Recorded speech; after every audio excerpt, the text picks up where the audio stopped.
And we gotta keep it hype. Represent it for life. You know how we do it. Woo! Hey. Jacksonville Jags. We don't mean to brag, but when we on the field, we got it in the bag. Jacksonville Jags. You know how we ball. Best believe it. Got the people screaming out, Duval. Jacksonville Jags. We don't mean to brag, but when we on the field, we got it in the bag. Jacksonville Jags. You know how we ball. Best believe it. Got the people screaming out, Duval. Okay, Jacksonville Jaguars. Too much for your crew to handle. This video is brought to you by BetUS Sportsbook and Casino. What is going on, everybody? Welcome into Club Jaguar, your favorite Jaguars podcast, played live right here on this channel every Wednesday night at 8:30 p.m. Eastern time. We've been running it for over a month now, and we're starting to get into like a more exciting time of the season. Not quite there yet, but you know, next week we'll really be able to start previewing actual real football games. Jaguars play against the Miami Dolphins week 1, and then we're going to have some really fun talks on here, really cool debates, and you know, just be able to fill you guys in on everything we saw in each game and being able to preview the next game. That's the sweet thing about, you know, kind of being on this Wednesday. We kind of right in the middle of each of the games. So with that said, I'm going to bring in one of my co-hosts. Shout out to everybody in here. We got Jordan DeLugo. What's up, Jordan? Yo, how we doing? All is good, man. All is good. And by the way, guys, Jason is running a little bit late. Okay. I think he said about 8:40-ish, so we'll hold him to it. But for right now, it's going to be me and Jordan DeLugo kind of delivering the show. And I hope it's not awkward for Jordan, because Jordan, are we friends through Jason, or do you think we're cooler than that? I think we're all right. Okay. And you know, this is the only club popping at 8:30 on a Wednesday. There's no other club I'd want to be in on a Wednesday. Look, I wouldn't bother. This is like right. a Friday night thing or Saturday night thing. But guys, like, if you have any, you know, family members or any friends asking you, hey, it's Wednesday night, what are you doing? Tell them you're going to the club. Okay, Club Jaguar. It's a premium club. You can only find it through a few different platforms, and just leave it at that. Don't tell them where it is. Just let them know you're going to Club Jaguar. But yeah, man, appreciate you guys all being here. Shout out to BetUS. This stream is powered by BetUS, and just thank you to everybody in here. We already have over 100 people in here. Charlie Boy, member for 52 months, drops the Duval emojis. Appreciate you, my man. So, you know, also got Augustin in here. Good evening, Dalton, Jordan, and Jason, and everybody in here. Yes, Jason will be joining us shortly. So with that said, the Jaguars last Friday night, it was actually defeated the Tampa Bay Buccaneers 31-0, which, by the way, I don't know if you guys are a part of Club Jaguar, if you guys are you know, here in the club every single week, I think we put like what, $50 down on the Jaguars covering the spread against the Tampa Bay Buccaneers. I think it was 7 points. Jordan, did we cover that spread? Oh, I think so. Just by a couple points there. Yeah. If you were tuned into Club Jaguar, you knew. If you're a degenerate gambler gambling on the preseason, you knew to get it done. Jaguars over 7 points, 6.5 points, and do it on BetUS. Yeah, it was actually, it felt a little bit obvious, because it's like, man, like the Falcons are sitting out so many players, and we have Trevor Lawrence and QB2 Mac Jones out here. So yeah, it was really cool. So I guess, you know, talking about that, the Jaguars defeated the Falcons 31-0, got a lot of, you know, looks from the starters that game. So Jordan, let us know a little bit about, you know, your thoughts about that game. Did you learn anything? You know, what are some of your main takeaways from that game? Yeah, I know it's only been like 5 days, but it feels like it's been about a year just with, you know, obviously that game wrapping up, and then you have 53-man roster and practice squad, and it's been a whirlwind, all the press conferences and all that good stuff. But I'll tell you what, Trevor Lawrence looked incredible, and I don't think it would have mattered what opponent you had on defense. Like some of the throws he was making, whether it was having to like throw off his back foot to hit Parker Washington while he's absolutely getting wrecked by a defender who got a free run at the quarterback, who ended up getting called for roughing the quarterback, or, you know, on the run, rolling right, hitting Parker Washington. Both of those throws were to Parker Washington. You know, just threading the needle. Evan Ingram touchdown pass, both of them. I mean, he was so on the money. It was unbelievable. And he kind of looked like that the last week of practice or so. And there was a lot of guys that stood out, I thought, defensively, defensive line wise. That's how it's been all preseason. So just really encouraging performance. But obviously, you do have to give the caveat it was against backups. Guess what? Jaguars go out and do anything like that early on in the season, you're not going to be able to say it was against backups. So, Yeah. and I think that they're on track to start the season off pretty well here. Yeah, and that's the main takeaway is that look, I understand it was against backups and third stringers. They sat a lot of guys on Friday. The Falcons did, but like you were saying about Trevor Lawrence, man, he was making some really good throws. He was putting it in like spots where only the players could catch him. I mean, I thought one of his best throws was a drop. The throw to Gabe Davis in the middle of the end zone. Yeah. I mean, it was like he. Honestly, and I've been at one training camp practice, and it was a joint practice against the Buccaneers. Like I don't think he could have played any better in a practice, and I just feel like we're seeing a different level of Trevor Lawrence, and like man, his ceiling is just so high, and I'm just so scared that we fail him just because I think the only way Trevor Lawrence doesn't have a great year is that if the offensive line doesn't hold up because man. This guy has it. This guy can just make all the throws. Like I feel like the Jaguars wide receiver core is good enough. I have a lot of high hopes in Brian Thomas Jr.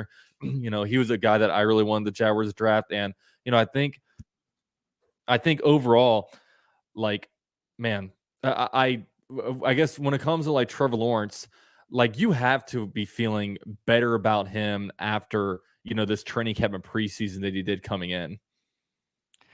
Yeah, I mean, I think that could be fair for some. I mean, I feel the same way. I've thought Trevor Lawrence is like a top 7 quarterback minimum in the league. You look at what he did last year, and I know we need to look ahead, but what he did last year, despite all the drops, despite all the guys not getting their feet down in bounds, offensive line play, 0 running game, what he did when he was healthy, he was incredible. I mean, he was lifting the entire team. He was kind of that the wind in the team's sails, and he was that way at the end of the 2022 season as well. So I think Trevor Lawrence is doing exactly what you want him to do. And yeah, I think if there is one aspect of the team that is the most concerning offensively, I would agree it's the offensive line overall. And you've also got the fact that you still don't really know who's calling plays. And I know some people say that doesn't matter. I think that Doug Peterson's moment-to-moment play calling is just not even comparing it to Press Taylor. It's just excellent within the ranks of offensive coordinators, head coaches who call plays. I want to see Doug Peterson calling plays, and we still don't know exactly how that's going to play out. So I do think the offensive line is the biggest question mark. I don't think that it's a major question with the starting 5 overall. But if there's any injuries to that interior, I think you could be looking at some scary situations. Yeah, and that's a tough thing. And, of course, the Jaguars had their, roster, cranked down to, 53 people. And, it's hard to find good offensive linemen because you got to think, the Jaguars kept 10. If there's 32 teams out there in the NFL, and that means that there's 320 offensive linemen out there on active NFL rosters. And there's just not I think a lot of teams, it's a big issue out there when it comes to, the depth pieces of, all these teams. But, yeah, Yes. I mean, I guess, speaking about this game on Friday, it was, the Jaguars offense had 2 drives, long sustained drives. It was good to see them convert third downs. It was good to see, they even converted a 4th down. And then they wound up, going into the red zone and actually scoring there and converting. And, big shout out to Evan Ingram, 2 touchdown catches for him. And, Evan Ingram is a guy that, this isn't by accident. The guy puts in the work. And it feels like, his trajectory on the Jaguars almost feels like, a rookie when it comes to just how exponentially better he seems to be getting every year. And, he puts in the work. I mean, he's got really good route running and, his hands have not been an issue at all for the Jaguars. And I don't know if Evan Ingram is necessarily getting slept on in the NFL, but I think just the connection between Trevor Lawrence and Evan Ingram is something that's going to be, I think it's something that's going to keep showing itself, I guess, throughout the 2024 season as well. Yeah, I think he has slept on a little bit. I think a lot of people will look at his usage in Jacksonville and say, oh, well, he just gets these numbers because, they just use him on these underneath routes all day. I don't care how you're using him. If you're throwing him the football, you're probably going to be pretty successful because he's just a rare athlete at his size. A guy who, like you said, nobody works harder than Evan Ingram. No pro I've ever seen in Jacksonville works harder than Evan Ingram. Throughout my years covering the Jaguars, going to practices since like 2019, I have never seen a player work harder than this man. And I've never seen someone improve so much from the day he got to Jacksonville to now. It's been incredible. And that's just due to his work ethic, his natural talent, and of course, Trevor Lawrence throwing him the football. They do have a great connection. They have chemistry. Christian Kirk, same thing. He works incredibly hard, and they have great chemistry too. So I think with those two, and then the additions they've made, and obviously Travis Etienne being that kind of comfort with Trevor Lawrence, that safety valve out of the backfield as well. I think there's a lot of good things going for this offense for the skill position players around Trevor Lawrence this year. Yeah. And we speak a little bit about the offense. I want to kind of shift to the defense this game. Now, it felt like when the Jaguars starting offense was in there were a couple times where, Heineke was able to get some first down throws to the receivers, on like Ronald Darby and stuff like that. But then it felt like the Jaguars kind of clamped down once they actually went past the 50.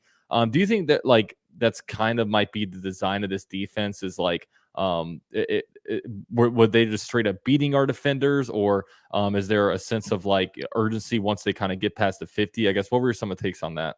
Yeah, I honestly thought going back and watching it that there was like a couple, I don't know if I would say miscommunications, but like I thought that Darby at the top of a couple of those routes that ended up picking up first downs just like had a little bit of hesitancy, a little bit of confusion. And I don't think that's something that's going to consistently plague him because he is a good football player, smart football player, experienced guy. I think that for whatever reason that happened a couple times at the top of those routes, but generally speaking, you look at Darby, that hasn't been an issue throughout his career. I think it might have just been a little bit of a, getting in there, getting your feet wet in this defense a little bit more in a live game setting. So overall, I thought that the defense, again, against backups, did exactly what you'd expect them to do. And Trayvon Walker absolutely dominated. He was the most dominant player on the defensive side of the ball for the Jaguars, bar none. And then Tyson Campbell played great as well at corner. But it's what you want to see. Like that's who the opponent they had, on Friday night. There's nothing they can do about that. They went out there and they dominated the way they should. And you look at the Falcons, 2 of 14 on third and fourth downs. And to me, you continue to see Ryan Nielsen. And the Jaguars did prepare for this game as if it was a regular season game a little bit more than the rest of the preseason. They game planned. They brought some less vanilla looks on both sides of the ball. And I think that Ryan Nielsen continues and will continue to dial up tendency breakers, things that are going to confuse you a little bit on money downs. And I think that's going to help the Jaguars. You saw it with the Falcons last year. Ryan Nielsen squeezed way more out of that Falcons defense than the talent should have indicated, especially third down and red zone. And I think the Jaguars are going to be able to continue to do that a little bit with Ryan Nielsen here in Duval. Yeah, and you mentioned just Trayvon Walker's dominating performance on Friday. And, now we got to start, I think nationally the story has kind of been, they've closed the case on it and they've shoved it into the back. But, when the Jaguars drafted Trayvon Walker over Aiden Hutchinson, a lot of people were, obviously like, what the heck are we doing? Including me. I wanted Aiden Hutchinson over him. But, when Balky drafted him, he was more so looking at, not 2022, not 2023, but more so like 2024 and beyond. So this is really the year where like I think now it's safe to start really comparing Trayvon Walker versus Aiden Hutchinson and kind of seeing like, okay, how is this pick really graded out? Because obviously like, national people aren't going to be, sitting here debating it. Like it's not like a quarterback kind of situation where people go back and revisit it. But, I guess with this, battle from, I guess internally with the Jaguars, like, do you think that in 2024, Trayvon Walker kind of propels himself past Aiden Hutchinson, or do you think that Aiden Hutchinson might be even overperforming what his initial draft, I guess, grade is? Yeah, so I'll be, straight up. I thought Aiden Hutchinson should have been the pick if they're going to go edge at that spot. I still think that he's a better player. But at the same time, Trayvon Walker's pre-draft evaluation was that if you're drafting him, you know you're not getting a finished product in year one, probably in year two. That's going to take time to develop.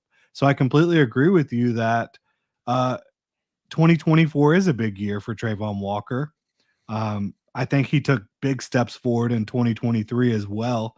But I think that if Trayvon Walker is going to start to show that he can really kind of catch up to Aiden Hutchinson from a consistency standpoint, a technical standpoint, it's going to be this year. And look, he's always going to be more physically gifted than Aiden Hutchinson. If he can get close from the mental, the physical side of it, or the technical side of it, he could be a better player. Again, do I think that he's going to end up being a better player than Aiden Hutchinson? I have a hard time seeing that, but he certainly has proven his worth already in Jacksonville, and I think will continue to do so. Anytime you're a second-year player getting double-digit sacks, I mean, that means something, bottom line to me. And he's a guy that just plays with a lot of ferocity out there. I think he plays fast, he plays physical, and you're going to see that even more with Ryan Nielsen being his defensive coordinator. Yeah, and I think also he's going to get a little bit of boost just because of the roster itself. I mean, you're going to add Eric Armstead in there because last year in 2023, the only real pass rushing threats were, Josh Allen and Trayvon Walker. And they've got Eric Armstead in there. Even a healthy Devon Hamilton can kind of get after it a little bit. And, the Jaguars drafted Mason Smith in the second round. So there's more bodies in here that can, occupy, as opposed to on third down, you're only really needing to concentrate on Josh Allen and Trayvon Walker. So, yeah, I mean, and I'll say one more thing about Trayvon. People don't acknowledge how much he gets extra attention. As dominant as Josh Allen was last year, Trayvon Walker got more or just as much, like double teams and extra help on his side because that's how physically dominant he is. Mm-hmm. If you want to know how teams view your players, look at how they're attacking them. Mm-hmm. Look at how they're trying to stop them. Your opponent was giving Trayvon Walker extra attention a ton last year and as a rookie. So that says a lot. And I also like seeing, because Ryan Nielsen, he's a defense coordinator, but he comes from the defensive line. And he, I see him kind of putting Trayvon Walker down a 3-point stance, kind of an interior of the defensive line. And he's going to move him all over the place. And it's exciting with a guy like Ryan Nielsen because right now, like, honestly, I feel like we don't know as much as we would like to know maybe about, and maybe that's a good thing because if we knew a lot about him, then other teams would know a lot about him. But even just with the way it was really hard to project the 53-man roster because we didn't really know what he was going to do. Obviously there were some different moves here and, who's going to play where, like what situations do guys come in? I mean, he's been kind of playing Jarian Jones in some, funny spots too. So he's going to get some of these best players on the field. And, it just feels like he is much more qualified for the defensive coordinator spot than a Mike Caldwell was in the last couple of years. And it's exciting. He brings a lot of intensity and he just has like defensive coordinator kind of all over him with just the way just very strong. I mean, there was one shout out to Zach Goodall. He got a pretty good video of him, right in Trayvon Walker's ear, like, come on, intensity. Like it was pretty exciting to see. So that was awesome. And you talk about resume or, if he's more qualified, he is. I mean, Mike Caldwell was never a defensive coordinator before. And beyond that, I think that it's so clear that the intentionality, the focus is just so much more present with Ryan Nielsen. And there's a guy that did a good job with a mediocre defensive talent-wise in Atlanta, did a good job in New Orleans as a co-defensive coordinator before that. There's no reason to believe that with the talent he has in Jacksonville that this defense won't get it popping. Yeah. And guys, we have a guest in the call-in show. Okay. We have a guest over here. We got Jason in the building. What up, Jason? Hey, Jason here from Jacksonville. I'd just like to call in and say I love your show and I'll take your comments off the air. Long time listener, first time caller. Long time watcher, first time caller. Dude, what is up, man? Hey, it's good to have you in here. Love that you're coming in here, looking bright and pink over here, man. Bro, my bad. Kind of hurt my retina. I just got off work. So I literally just sat down and I was like speeding home and I passed like 2 cops going like 20 over and I was like, well, this is it. And they just let me go. So they just let me. I mean, drive. they're They knew. tuned into Club Jaguar. They're Yeah, tuned they into knew. Club They Jaguar. knew. Okay. Jason is on his way home. I'm He's got to get there. Got to get to the club. I'm surprised they didn't let you put sirens on your car and just speed through the red lights. But That's a good point. That's a good point. Police escort. I was listening to y'all though on the way home, and Beautiful. yeah, I can't believe you're gonna steal my friend Jordan like that, Dalton. Man, I Yeah. mean, I thought you just Dude. wiggling your way in, and classic Dalton. I'm wiggling right in there as number 1 best friend. Okay. But yeah, man, it's good. It's good to have you in here. But I guess this is a good transition because, the Jaguars cut down the roster to 53 players. And not really too many surprises. Like, I think this is kind of maybe one of the more underwhelming, I guess. And that's not a bad thing. It's not like, we all live for, 53-man roster battles. But, quarterback, 2 quarterbacks, pretty straightforward. The running backs are pretty straightforward. And I guess we'll talk about, wide receiver a little bit. I think there are 5 guys that were solidified in here. And, the question was, do you keep 6 or 7? And the question is, who do you keep at number 6? The Jaguars kept a Tim Jones. So we'll hear from Jason. Did anything surprise you here on the wide receiver cuts? No, I mean, I kind of would have probably penciled that in to be my 53 man. I mean, I thought they did a decent job. I mean, even with the Elijah Cooks, Tim Jones thing, I mean, maybe some people wanted to see Trammell, but I kind of figured it would shake out the way that it did. I was happy to see that nobody, poached Cooks off the veteran cuts and no one poached Hamill from us. So they're both, going to be around if we need them. We can elevate them if we need a kick returner. We can elevate Trammell. If we need a receiver, we can elevate Cooks. So, I mean, I'm pretty happy with what they did. I've been pleasantly surprised with Brian Thomas Jr., so I'm happy to roll into the season with who we have. Yeah, how about you, Jordan? Yeah, I feel the same way. And the bottom line is with these rosters, man, if you're going to be a wide receiver 6, you got to ball out on special teams, and that's what Tim Jones does. You look at not only were they able to keep Trammell and Cooks on the practice squad, which of course that's fluid. Any team could sign them to their active roster should they need them. But Cephas is there too, so I think all 3 receivers that you felt like, man, we would really like to be able to keep around, at least they are still in the building right now. Yeah, and I was right. And this is something I was kind of saying a lot on my channel. It's like, Austin Trammell, he's been, exciting. He's been making a lot of receptions. But, with your wide receiver 6, you want them to be that, if it's like you want special teams. But where the Jaguars need special teams is in punt return. They have Devin Duvernay.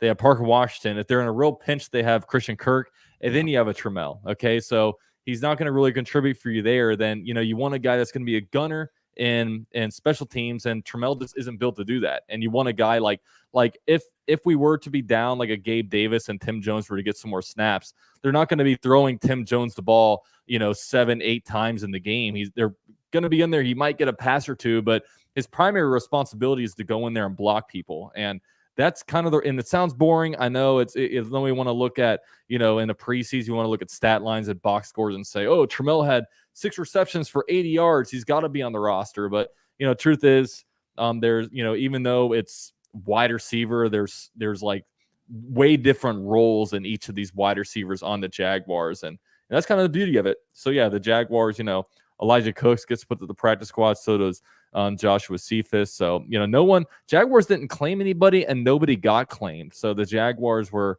I guess, not very desirable. And what was up with others? I was like busy at work today. What was up with the running back from Kansas City? What's going on there? Like, did we sign him or what's happening there? I'm not. Apparently he's signing to the practice squad. Okay. The former rugby player who the Chiefs brought in this year as a running back. I think that they're bringing him on the practice squad. It might be international pathways because of the tight ends injury, the guy from Australia, Murtaugh, who had just a gruesome injury. We don't even have to talk about that anymore. But I think, maybe international pathways and a guy that probably they like his potential on special teams. Bring him in on the practice squad, see what he can do. I think he's incredibly raw as if you actually want to talk about him as a running back. But special teams wise, he could do some things. Yeah. So that's what I guess happened on there, and hopefully he can. So with the new international thing, so you have a 53-man roster, and you're able to have like a +1 of an international player. Is that how it works? Yeah, AO. I can't even remember his last name, but he was on that international pathway spot for like 3 or 4 years for the team, and it's just basically an extra spot on the team. So Gottstis didn't qualify for that role when he was on No, the team. no, he did not. Unfortunately for him. Dang, that's unfortunate. Does like but... Canada count? Like, could you be from like Canada and like the That's border? a good question. Yeah. What about Puerto Rico? question. It's a I don't U.S. know. territory. It's I would say Puerto Rico definitely should not count, right? Yeah, I don't know. Why I wouldn't don't you go want to get say a- anything wrong here. Why wouldn't you go get a quarterback from Canada and just have an extra quarterback on your roster? Freaking Nathan Rourke Rourke. is from Canada. Yeah, they're Nathan Rourke. Right? yeah, but they're There you paying go. money to these Canadian quarterbacks. I mean, he just Yeah. got like I think he got a deal where it'd be like wouldn't make sense for him to play like on a practice squad anywhere. Because I remember like when CJ Beathard went down, I was like, oh, I wouldn't be surprised if the Jaguars signed Nathan Rourke, and everybody was like it was like front page news, like he just signed with Canadian for them. Oh, okay, my bad. I'll go with EJ Perry. It's cool. When Trevor got hurt, didn't like the Patriots like pick up Rourke It was, right like, before we could? Like it was like a week the or couple two days before. Yeah, I was like, It's jerks. like, dang. Yeah. I wanted that Dallas Magic, but it's all good. It's all good. So yeah, Jaguars keep the 6 receivers, tight end, pretty straightforward. You know, Evan Ingram, Britton Strange, Luke Fair. And we talked about Evan Ingram, one of the hardest workers out there. Jordan, when you're at the practices, do you ever see Britton Strange doing some work with Evan Ingram? Because wouldn't mind seeing some of that action. Yeah, he does. He's been staying late a little bit with Evan Ingram. And he works hard too. Like, absolutely. Britton Strange he's coming along as a pro in terms of like, the work ethic type stuff, but I still think you just got a little bit of ways to keep going. He just needs more reps, more and more reps. I just think it's hard to get him as many reps as he really needs when you do have an Evan Ingram and a guy like Luke Farrell, who's extremely reliable and solid and steady. Yeah. Which, so second round pick, you don't want to be saying that, but I don't blame Britton Strange on being a second round pick. He didn't draft himself. I mean, is it a little concerning that like it feels like Luke Farrell is getting in plays over a Britton Strange, or is this the part of the process? I think it is concerning for Strange. It's concerning, for Balky. Took him in the second round, but not because Luke Farrell's not a good player. Like, Luke Farrell is a steady football player, but you would expect a second round tight end going into year 2 to feel a little bit more solidified in his role. Yeah. I don't know like the snap counts, but like it seemed like they had Strange and Ingram in that 12 personnel a lot last game.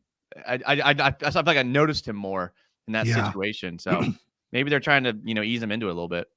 Did you notice the play where he was like lined up at H-back in the backfield and one-on-one with a defensive tackle in the run game? Yeah. You don't see that. I mean I'm good with like you see Evan Ingram like be able to successfully block like defensive backs pretty often, but outside of that, I don't really like want him usually doing it. But no, if he's putting in the work, like you guys said, and like apparently he's in like the quarterback rooms too, and like doing all that stuff, and so maybe he looked really. I mean, obviously had the 2 touchdown catches. The route he ran on that second touchdown, we ran that like corner route. Yeah, that move he put on, I like watched it 100 times. I was like, holy crap, man. He stutter stepped like 3 times and the timing was still perfect between him and Trevor. I was like, okay. Yeah. No, he was nice. And we'll see with Britton Strange. I do like putting him in the backfield and, like with Evan Ingram, I mean, he's a willing blocker, but he's just not built to be, a great blocker. So, let's hope Britton Strange can kind of keep developing and that he gets a nice role for him, because second round pick, that's a pretty premium draft spot. So yeah, we'd like to see something come of that. Offensive line, I guess any surprise. I don't think there's anything super surprising. I know there are a lot of fans maybe wanting Luke Fortner to not make it, but I guess when it comes to the offensive line, anything surprising here? Jason? Not really. I mean, I was happy to see Cole Van Lannon made it. I know he was kind of like a bubble guy, but obviously I think he played his way on. Yeah. I mean, I think we even kind of talked about on this show, Shatley being a guy that potentially was going to get waived. Offensive line, obviously we can talk about that for days. So, but I know. I mean, we'll see.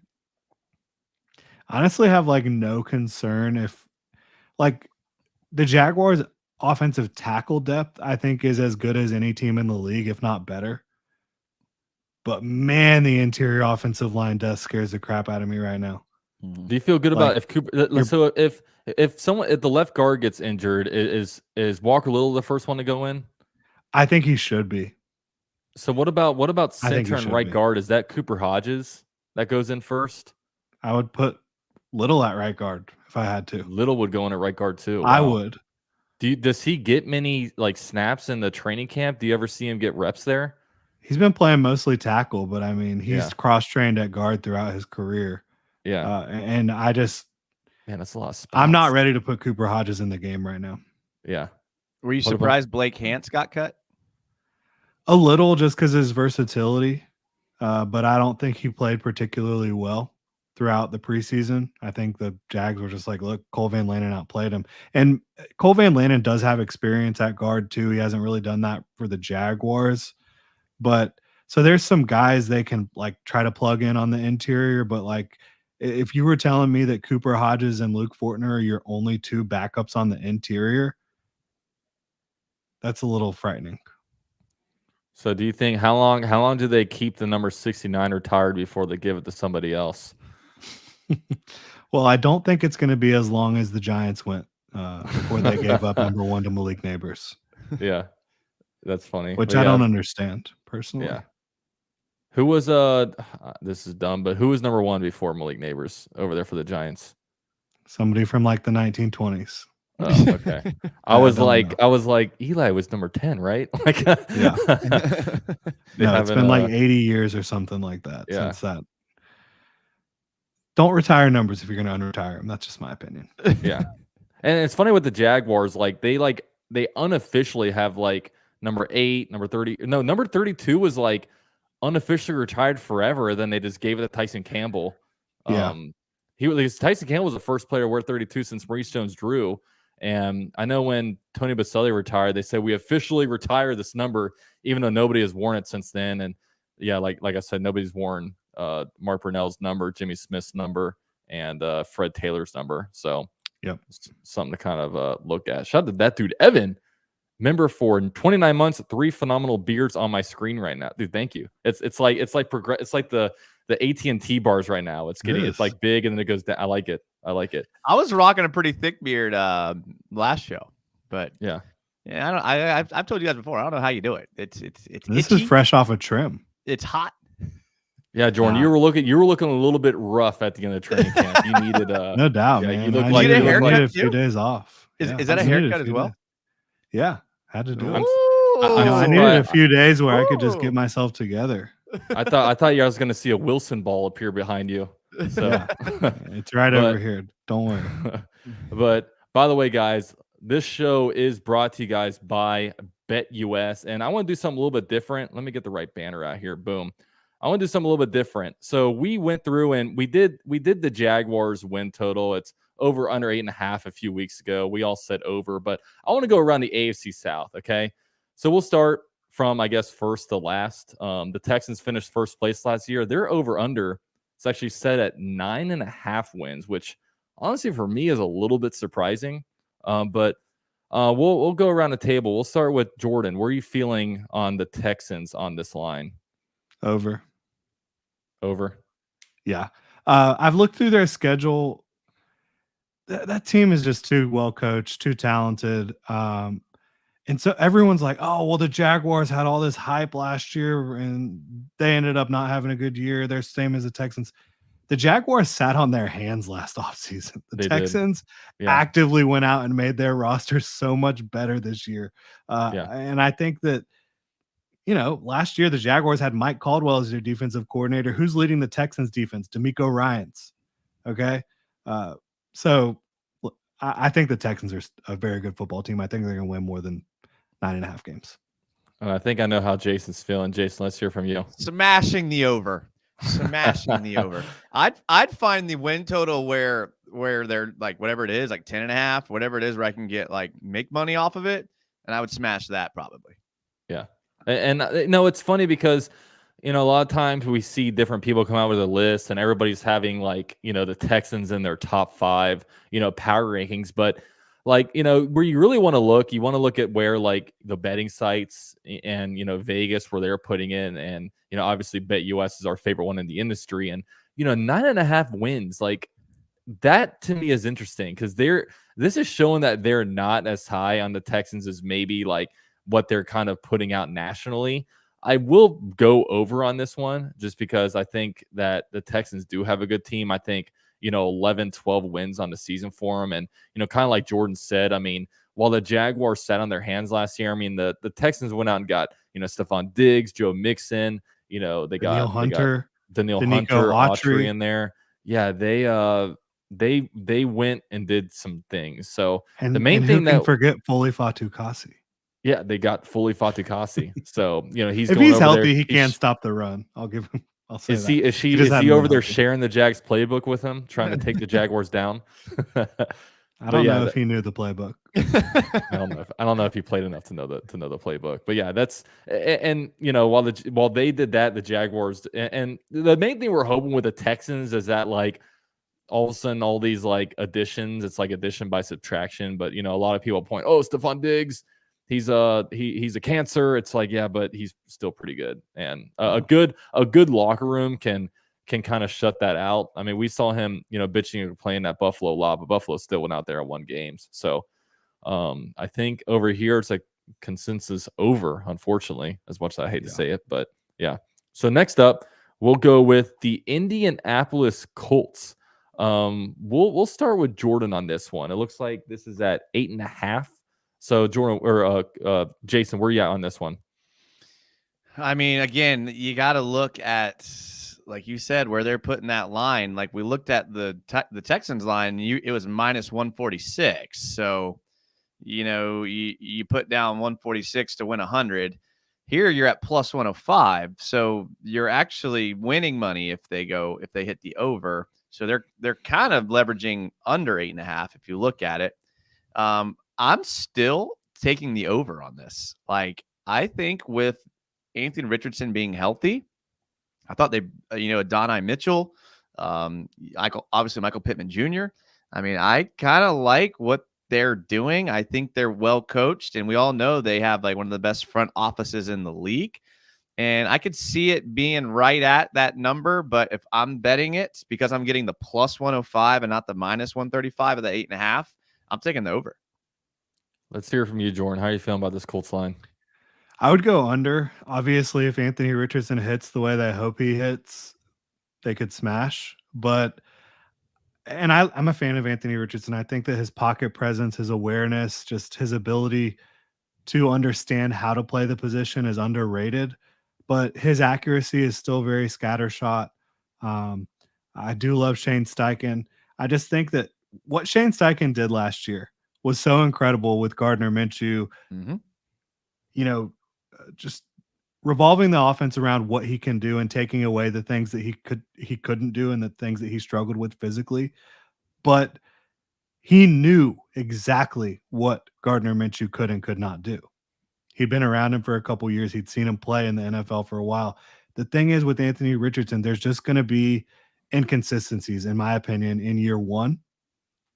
And overall, I think he's going to end up being a good starter in this league. But I think this is basically his rookie year.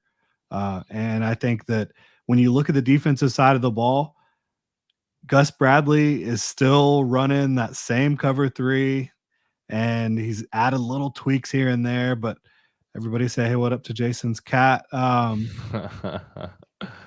yeah. Feisty. Feisty. I haven't been home all day. She's lacking some attention. You come home and you don't pet me. Where's my food? What's going on over here? I think the Gus Bradley defense, you got to have better corners than they have, in my opinion, on the outside. So there's just a couple things I look at with the Colts. And then the fact that the Texans and, in my opinion, the Jaguars are better within their own division. And the Colts are also playing a second place schedule, if I believe. No, they're playing a third place schedule. Oh, Jags came in third with the tiebreaker at the end? Yeah. Okay.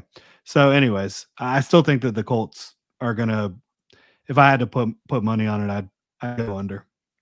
Yeah, and I know for this one, I'm on the AFC South roundtable, I actually had them going 7-10, finishing last in the AFC South. And I think the big reason for me is like kind of like what you said earlier, Jordan, where the Texans went out there and they were spending money all over the place. The Colts didn't really do that. They did not go out there and get a lot better during free agency. Now they signed their own guys, but we've been in the situation where we think we're all good to go. We think we have everything that we need internally. Then we go out there and we only get better through the draft, but it didn't really work out for us. And I feel like I see the same kind of thing with the Indianapolis Colts, where I just, there were some situations. I remember when Ladarius Sneed was out there and ready to go. They wouldn't give up a 3rd-round pick for him, and then he wound up going to the Titans. And what Chris Ballard is, I think Chris Ballard, he's great at drafting, but I feel like he's extremely egotistical with the way he views things. And he's in a situation where it's like, oh, if these guys don't want to play for us and they'd rather go somewhere else for more money, go ahead and be it. So be it. It's like, no, like free agency, these guys really don't care about, the logo on the helmet or, the city that you're in. They go for money. They go for the money unless they're 35 years old and just want to win a Super Bowl. So you have to pay up to get these guys. And I just feel like the Colts didn't advance enough, kind of like where the Jaguars were, and the Jaguars went and spent a lot of money on free agency. So the Texans, I think the Colts look at themselves and are like, oh my gosh, we went 9-8. This is awesome. We should only get better. But sometimes if you're not getting a lot better, you're kind of getting worse. Especially it feels like every other team in the AFC South got better, and also not to mention that their quarterback is an extreme question mark. Is he good? Can he finish the season? We'll just have to see. We'll have to see. So I'm going under. Jordan is going under, and Jason sounds like he's going over on this one. So we'll go with the final one here. We got the Tennessee Titans. BetUS made us a nice little graphic here. 6.5 wins. Okay. I guess since you guys started, I'll start with this one. I had the Titans going over. The Titans, I feel like this line is almost acting like, they're like they don't like their quarterback, like they're going to be tanking or whatever. But that wasn't really the case. I mean, they have a quarterback that they really like in Will Levis, even though he wasn't a 1st-round pick, he was a 2nd-round pick. They have a brand new head coach, but they went out there and they spent some money. They went out and got Calvin Ridley, like I mentioned earlier. Ladarius Sneed is over there. They brought in Tony Pollard. They drafted an offensive lineman in the top 10, which solidified one of their biggest needs on the offensive line. So I think that the Titans could be a better team. I think they probably go around 8-9. I think that's kind of where I have them.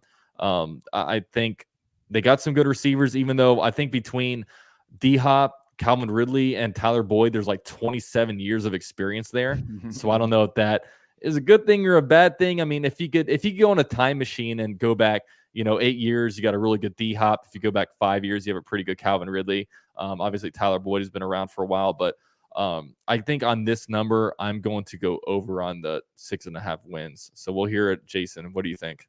I mean, I think the AFC South is going to be one of the best divisions in football. And I think when people look back at the end of the season, they're going to be like, okay, like all 4 of these teams were better than we thought.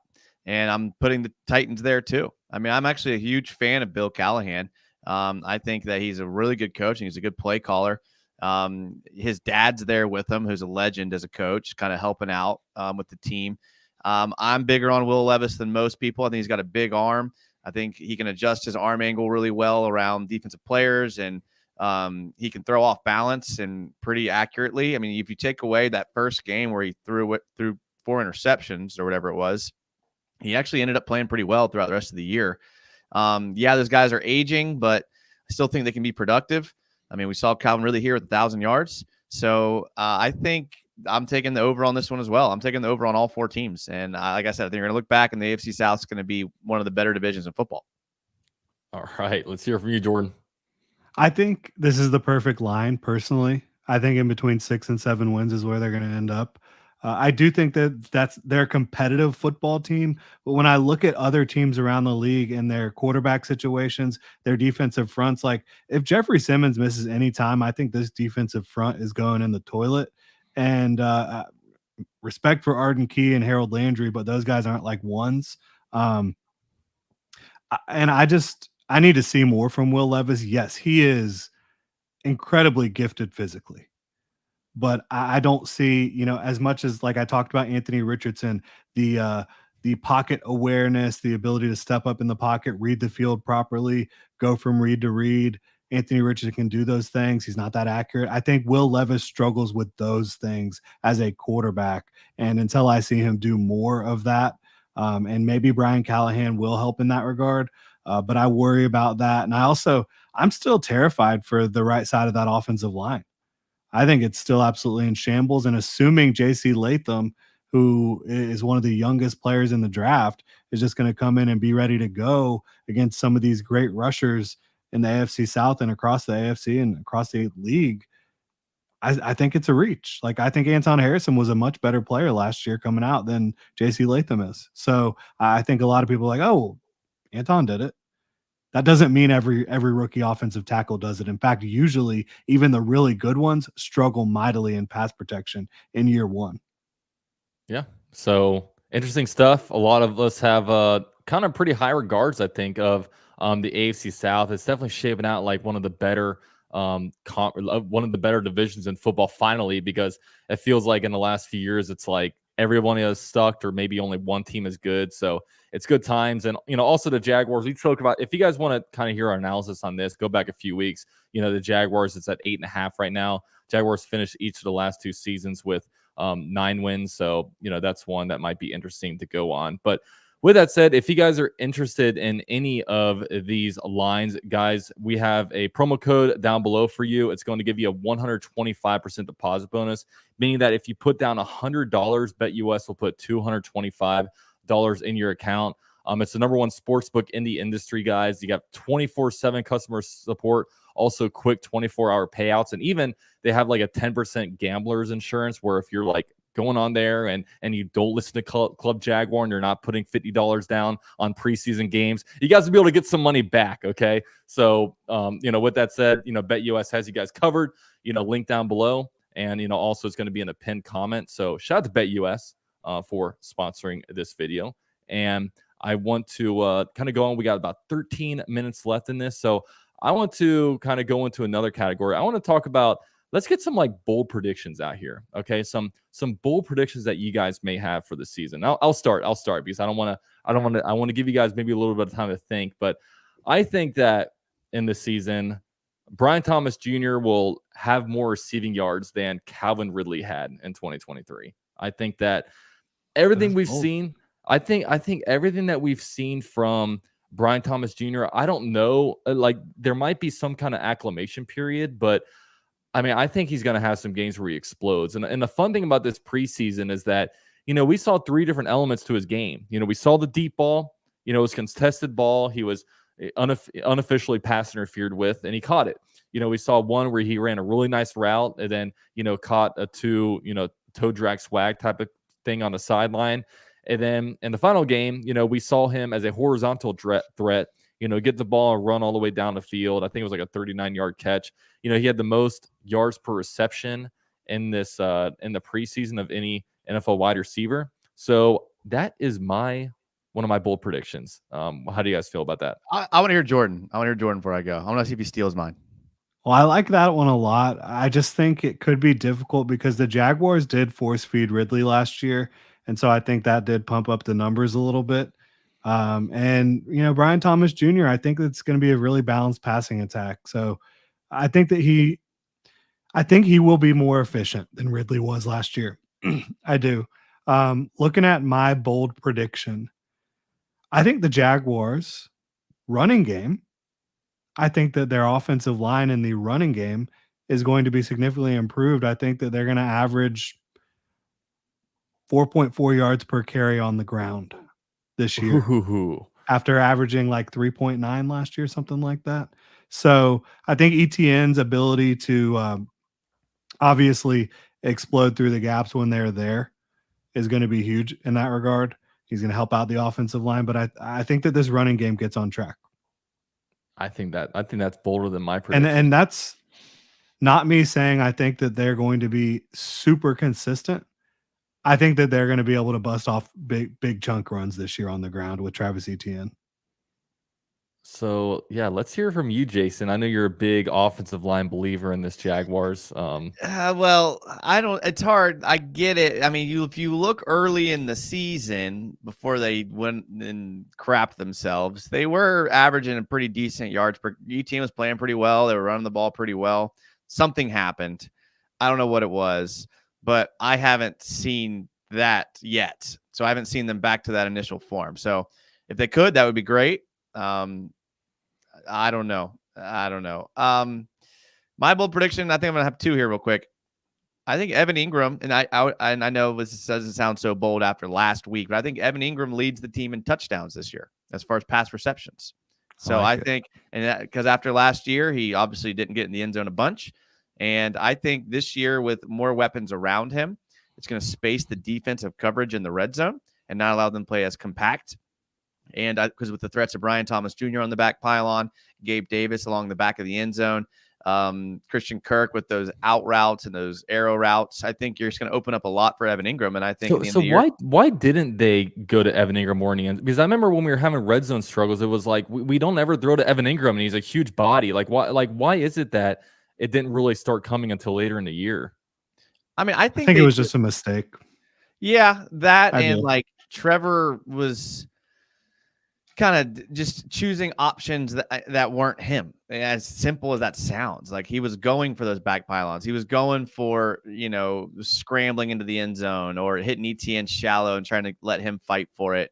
They ran the ball a lot when they got on the goal line. I think this year you'll see more of Evan Ingram. My second bold prediction, and this is super bold, but I don't care.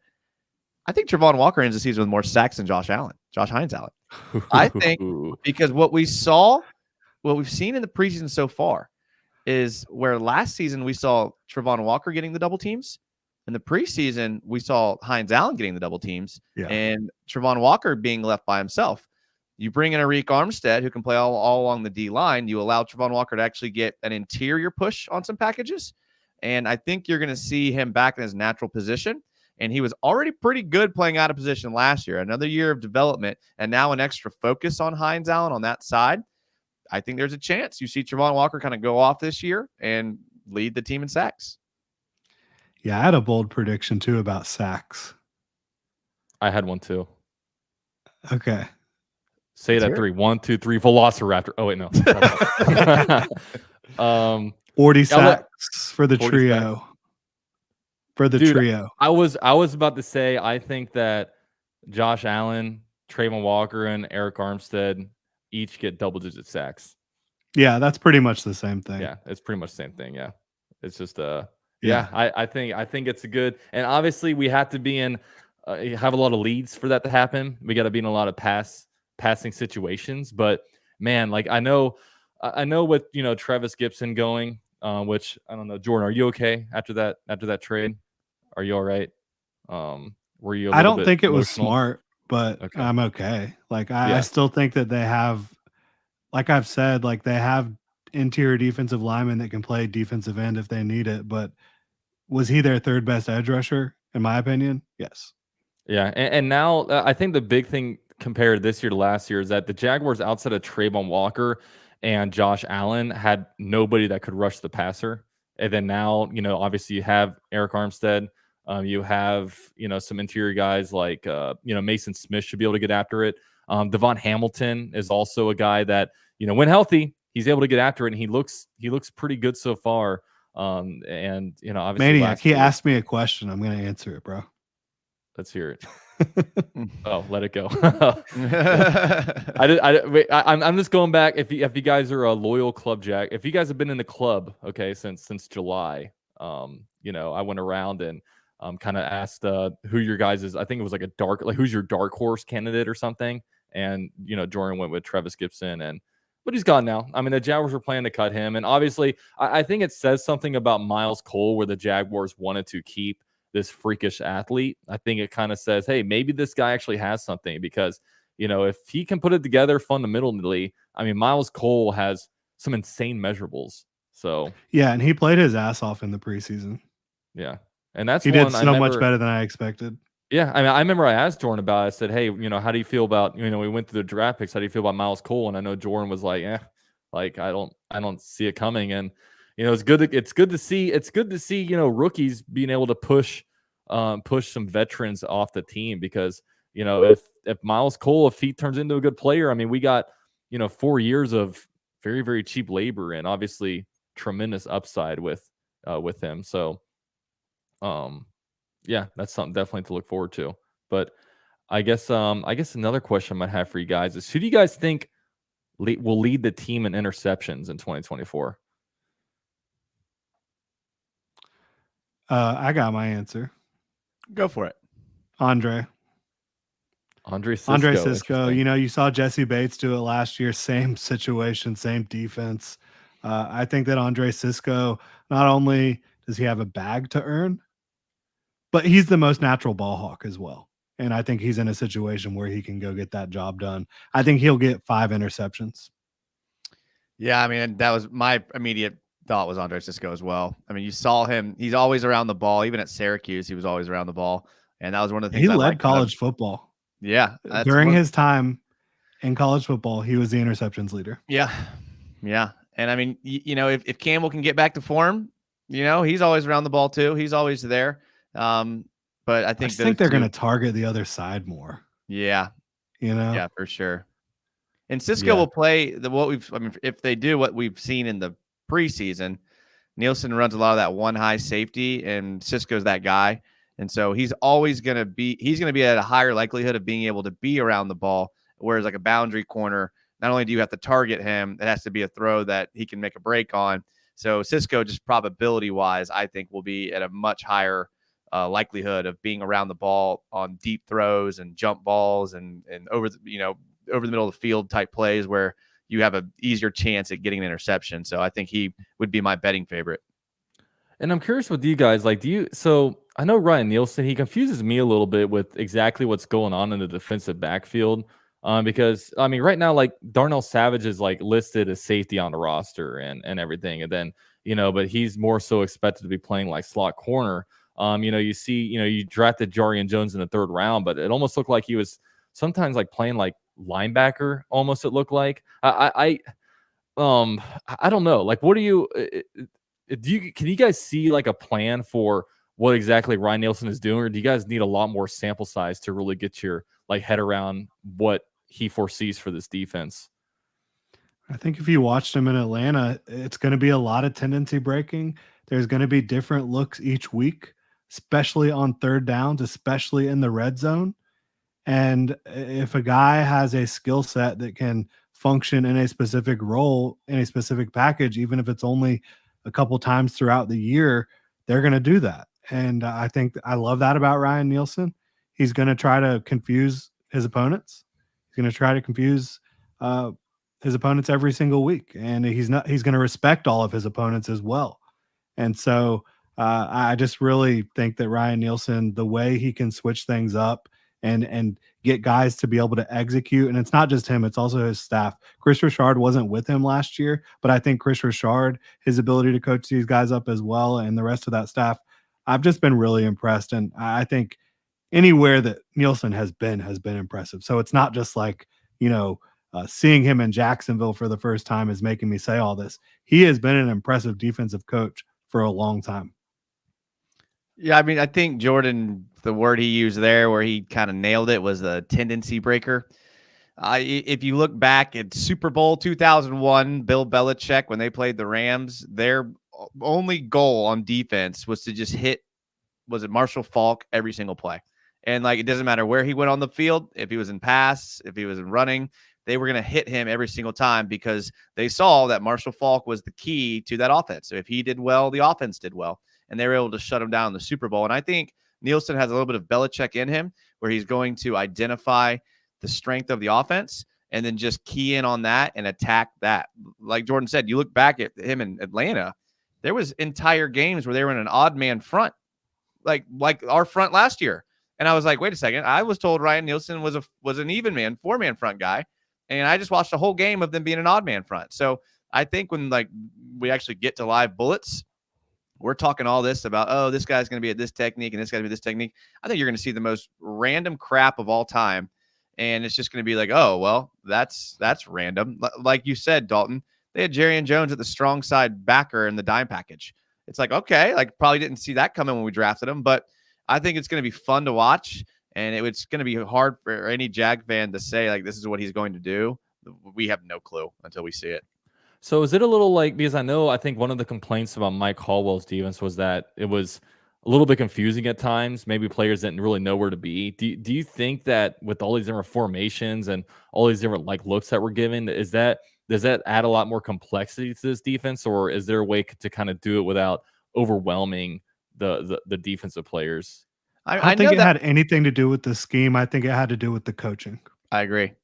Yep. Because when you hear the reports after the season of like the defensive coaches like getting into it with the offensive coaches, and even when you look at the tendencies of the defense, they completely changed halfway through the season as far as blitzing and blitzing them out. And it was just like, I agree. It was the coaching. These guys have played football their entire lives. If you ask them to move over half of a gap and to attack a gap from that spot, it's not going to completely ruin them, right? So I think I agree 100%. It was more coaching than it was a complicated scheme. Yeah. And I guess one last thing I want to say is I think Maniac Slap has a good question. How has Antonio Johnson been looking? I know I feel like we haven't talked too much about him, but he is a starter. So are you guys feeling comfortable about this? Do you guys think that I guess he'll be an upgrade over, who was it, Rayshawn Jenkins from last year? How are you guys feeling overall about Antonio Johnson stepping in there? Yeah, I feel good about it. I love his skill set.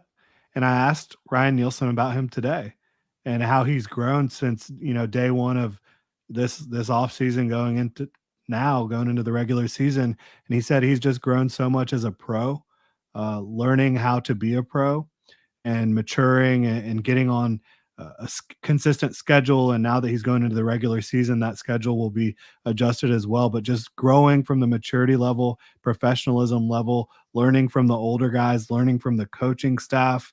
And I think those are everything you want to hear, because he has the physical ability. Like, this guy has length. He can cover ground. He's a physical tackler. He plays the ball aggressively. I think that he's going to be an upgrade over Rayshawn Jenkins. Yeah, I mean, Jason. Yeah, I mean, I think you're going to see him in the box a lot, either over a tight end or playing like the strong side of a run, and I think he does that pretty well. And I think he'll be fine there. I mean, I know Savage was supposed to be the nickel, but I think that's probably kind of where I don't know. He played a lot of free safety in the preseason too, so I mean, I think you're going to see him more in the box, and it's just going to be, can he read his keys? Can he get to the ball carrier? Can he keep an outside shoulder free when engaging in a block? And finally, can he cover the tight ends on these short routes and, bump them to where his help is deep in the secondary? And I think he can do those things. I don't think we're asking him too much to do a lot. It's outside of his skill set. I don't know if I'm as big on him as Jordan is, because I still want to see more out of him before I'm like, all right, we're good there. But I'm just talking about his skill set. Right. The skill set is there. Right. Just we got to see if he can do it. Yeah. We'll I think see. that's totally fair. Well, all right, guys, it's 9:30. Club is closing. Lights is going to turn back on. So, with all that said, you don't have to go home, but you can't stay here. Yeah, guys, go grab the 3s and 4s you guys were talking to and head on home and try to have a good night. But with all that said, I want to go around the table. Jordan, when it comes to the channel Gin Jag, tell us a little bit about what you got going on over there on your YouTube channel. I don't know. Flying by the seat of my pants right now. Exciting content. daily Obviously I've covered everything: practice squad, 53-man roster. We have a press conference tomorrow. It's Heath Farwell. Maybe we can talk to him about some special teams stuff. Get excited about that. I know the Jaguars have a couple big-time special teamers on their roster and on the practice squad. So I don't know, man. It's going to be a little bit of a weird. You got to lead with a little bit more than I'm going to be talking about special teams. I mean, give us some juice. Say I'm going to do a full Pro Bowler Ross Matisic. I've Yeah, got come on, man. inside knowledge about the Jaguar strategy against the Dolphins. That video will be coming out on Friday. Tune in. I think that they're gonna try to put Tyreek Hill on his ass. All right. I like that. How about Yeah, that? try to punch him. And yeah, punch him we'll in the mouth. obviously get into all sorts of previews for that football game next week. But right now is a little bit of a weird period. Period of time. The end of like this a week dead- is, it's like the calm before the hurricane comes in. There's not any Jaguars news. Like there's not much NFL news. Everything's just very like quiet. And then yeah. boom, I'll we probably got- do some bold predictions, more bold predictions, and like over under for wins and things like that next few days. And there's nothing like the first 1 o'clock of the first Sunday of the NFL. Man, it's a crazy time. And we're back. And guys, we're like 10 days away from that. We're almost single digits away. So Crazy. with that said, we'll transition over to Jason. Jason, what you got coming up? Yeah, I mean, live shows Tuesdays and Friday nights. Last night the show went like 2 hours and 20 minutes. So don't know how that happened. I was actually pretty tired when I started the show. But yeah, like some of that, I guess. So if you're into that type of content, it's gonna look like that probably. Dude, I love it. I love it. Jason's got you guys covered on the live stream, so you can go all night with them. And Yeah, listen, if you're a night owl like myself, I got something for you. I got and I have both these guys' channel links down in the description, guys.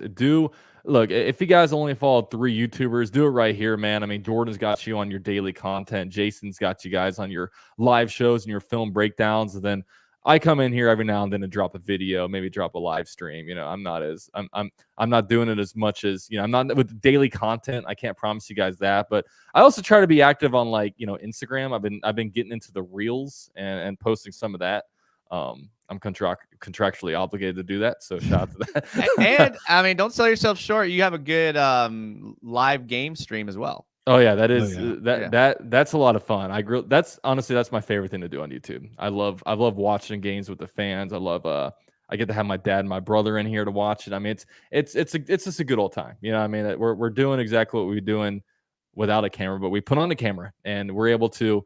And I know a lot of people that watch this channel aren't in Jacksonville. I know some people might be, maybe up in New York or maybe on the West Coast. They don't have anybody to watch the games with. So I'm here for you guys if you guys want to do that. So yeah, this is my favorite thing to do on YouTube, but that's all right. Yeah, me too. Yeah, Club Jaguar. There was one point, it only happened for like a second. You got a little ahead of my stream, and I was like, whoa. You were like calling things before they were happening. I was like, I had to turn them down for a second because he's spoiling what's happening in front of me. Yeah, only for a second. In Orlando, we get all the away games locally. So if we do that, I can pull up the antenna, and I'm fast. I'm faster than anybody. Yeah. But if I'm watching like a Thursday night Amazon Prime game, I'm like 3 or 4 minutes behind. It's kind of I'd like high from the chat. People are like ruining it in the chat. Yeah, exactly. I don't want to. I don't want to spoil it. I don't want to read touchdown when we're not even in the red zone yet. So yeah.